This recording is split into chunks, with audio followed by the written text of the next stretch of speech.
नमस्कार, हरे कृष्णा, जय श्रीराम. पुन्हा एकदा तुम्हा सर्वांचे स्वागत आहे माझ्या युट्यूब चॅनल ॲस्ट्रो विज्ञान वरती. तर मागील काही व्हिडिओज मध्ये आपण वेगवेगळ्या स्थानांबद्दल माहिती घेत आहोत. तर आतापर्यंत आपण कुंडलीतील 8 स्थानांबद्दल माहिती घेतलेली आहे. तर ह्या व्हिडिओमध्ये आपण कुंडलीतील नवम स्थान म्हणजेच 9व्या स्थानाबद्दल माहिती घेणार आहोत. तर पुढे जाण्यापूर्वी व्हिडिओला लाईक करा, चॅनलला सबस्क्राईब करा, जास्तीत जास्त लोकांपर्यंत व्हिडिओ शेअर करा, जेणेकरून ज्योतिषाबद्दल जागरूकता पसरेल आणि जास्तीत जास्त लोकांना ज्योतिष समजेल. तर तुम्ही इथे कुंडलीवरती नवम स्थान इथे बघत आहात. तर नवम स्थान हे नैसर्गिक शुभ स्थान आहे, खूप शुद्ध प्रकारचे स्थान आहे आणि ह्या स्थानाला प्रामुख्याने भाग्यस्थान म्हणून ओळखले जाते. तर भाग्य म्हणजे काय हे पण समजणं गरजेचं आहे. तर अनेक लोकांना वाटतं की भाग्य म्हणजे मला आयुष्यात होणारे प्रॉफिट्स, लाभ आणि वेगवेगळ्या गोष्टीतून मिळणारी सुख किंवा पटकन मिळणारे प्लेजर्स, याला अनेक लोक भाग्य म्हणून समजतात. पण खरं भाग्याचा अर्थ म्हणला तर आयुष्यामध्ये मला फायद्याचं काय आहे त्याच्यापेक्षा मला माझ्या आयुष्यात अल्टिमेटली माझं भल्याचं काय आहे ह्याचा विचार करून आपण जर वागलो तर ते म्हणजे आपले नवम स्थान आहे. तर ह्याला भाग्यस्थान का म्हणतात हे आपण यापुढे ह्या व्हिडिओमध्ये बघणारच आहोत. पण आपल्याला समजले पाहिजे की एक अत्यंत शुद्ध आणि एक नैसर्गिक शुभ स्थान आहे.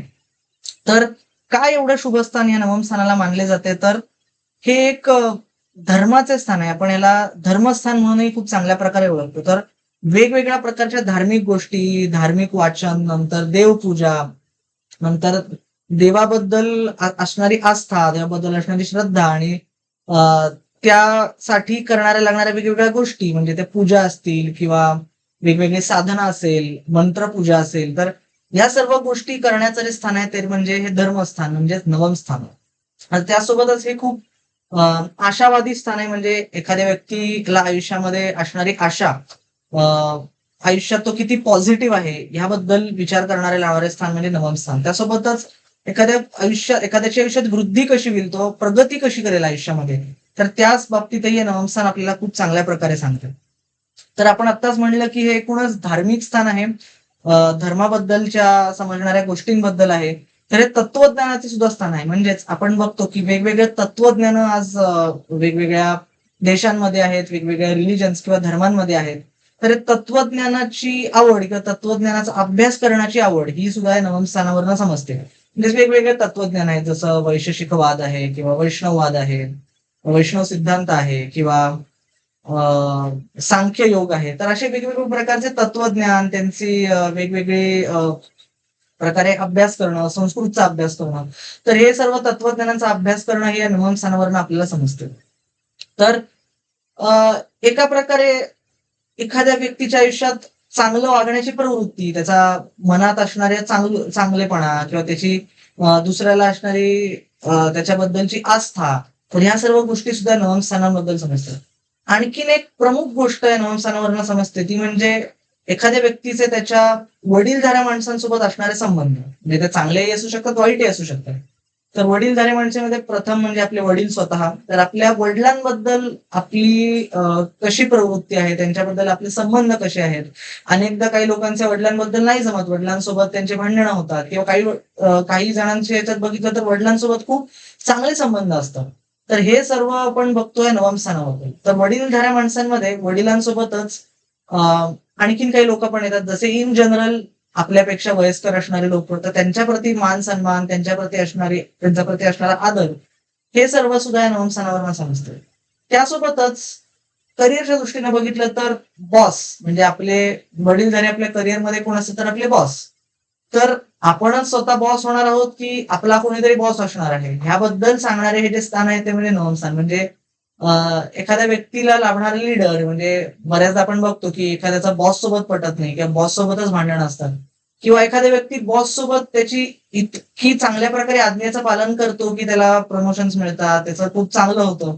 तर ह्या सर्व रिलेटेड गोष्टी आहेत वडिलोपार्जित किंवा आपल्यापेक्षा वयस्कर असणाऱ्या लोकांनी किंवा आपल्याला जे लीड करतायत अशा लोकांबद्दलही समजणारं म्हणजे हे नवम स्थान. त्यासोबतच आध्यात्मिक दृष्टीने जर विचार केला तर, कारण हे स्थान धर्माचं स्थान आहे, अध्यात्माचं स्थान आहे, तर आध्यात्मिक गुरु किंवा एका प्रकारे कुठल्याही प्रकारचे गुरुबद्दल असणारी निष्ठा, गुरुबद्दल असणारे प्रेम किंवा गुरुची आज्ञा हा व्यक्ती कशा प्रकारे पालन करेल किंवा गुरुची अवज्ञा करेल, हे सर्व पाहण्याचे पण हे एक खूप महत्वाचे स्थान आहे.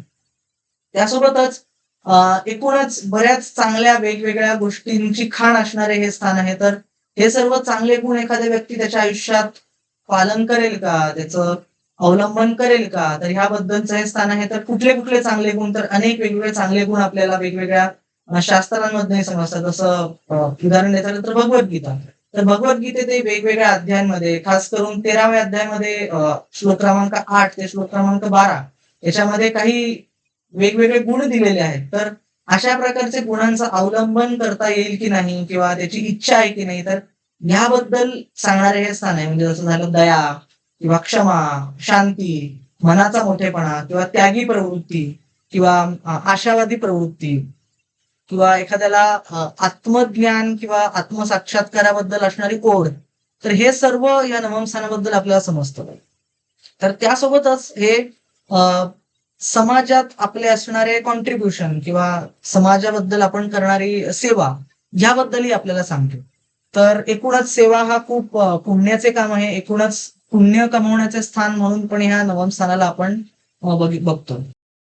त्यासोबतच हे एक प्रवासाचे पण स्थान आहे आणि प्रामुख्याने प्रवास म्हणजे थोडे लांबचे प्रवास. आणि कारण हे धर्मस्थान आहे त्याच्यामुळे धार्मिक स्थळी भेट देणे किंवा तीर्थ पर्यटन करणे यासाठी सुद्धा नवम स्थान बघितले जाते. तर जसं मी म्हटलं की हे लॉंग डिस्टन्स ट्रॅव्हल किंवा लांबच्या प्रवास करण्याचे स्थान आहे. त्याच्यामुळे ज्यांना परदेश गमन करायचे आहे त्यांच्यासाठी नवम स्थान बघणं खूप गरजेचे आहे. म्हणजे काही लोकांचं भाग्य हे परदेशामध्ये जाऊन फुलणार असतं. म्हणजे तिकडे जाऊन त्यांना चांगली नोकरी मिळते किंवा बिझनेस होतो किंवा तिकडे त्यांची वृद्धी होते. तर अशा लोकांसाठी सुद्धा परदेश गमनाच्या दृष्टीने सुद्धा नवम स्थान बघणे गरजेचे आहे. तर एकूणच आपण बघितलं तर हे अव्वल दर्जाचे म्हणजे नंबर 1 क्वालिटीचे नवम स्थान हे एक पॉझिटिव्ह स्थान आहे. एक खूप शुभ स्थान म्हणून समजले जाते. तर एखाद्या व्यक्तीच्या आयुष्यामध्ये जर भाग्य उजळत नसेल तर त्याच्या नवम स्थानाची माहिती बघणं आपल्याला खूप गरजेचं आहे. तर या 9व्या स्थानाला थोडक्यात समराईज करूया. तर 9वं स्थान हे प्रामुख्याने एक भाग्यस्थान आहे, धर्माचे स्थान आहे. म्हणजेच देवाची पूजा, ईश्वर साधना या सर्वांचे स्थान आहे. त्यानंतरच हे वडीलधाऱ्या माणसांसोबत असणाऱ्या संबंधांचे स्थान आहे. त्यासोबतच हे चांगले गुण आपल्यामध्ये अवलंब करण्याचे स्थान आहे. त्यासोबतच सामाजिक सेवा वृत्ती असण्याचे स्थान आहे आणि त्यासोबतच हे लॉंग डिस्टन्स ट्रॅव्हल म्हणजेच परदेश गमन किंवा लांब करणारे प्रवास याचं सुद्धा स्थान आहे. तर आशा करतो की तुम्हाला हा व्हिडिओ समजला असेल. 9व्या स्थानाबद्दल खूप सुरेख माहिती मिळाली असेल. आणि 9वं स्थान अल्टिमेटली भाग्याचे स्थान आहे. तर आशा करतो तुम्हाला व्हिडिओ आवडला असेल तर व्हिडिओला लाईक करा, चॅनलला सबस्क्राईब करा, जास्तीत जास्त लोकांपर्यंत व्हिडिओ शेअर करा, जेणेकरून लोकांना ह्या ज्योतिषशास्त्राबद्दल जास्तीत जास्त माहिती कळेल आणि त्याची जागरूकता निर्माण होईल. तर पुन्हा भेटूयात पुढच्या व्हिडिओमध्ये कुंडलीतील दशम स्थान किंवा 10व्या स्थानाची माहिती घेण्यासाठी. तोपर्यंत हरे कृष्णा, जय श्रीराम.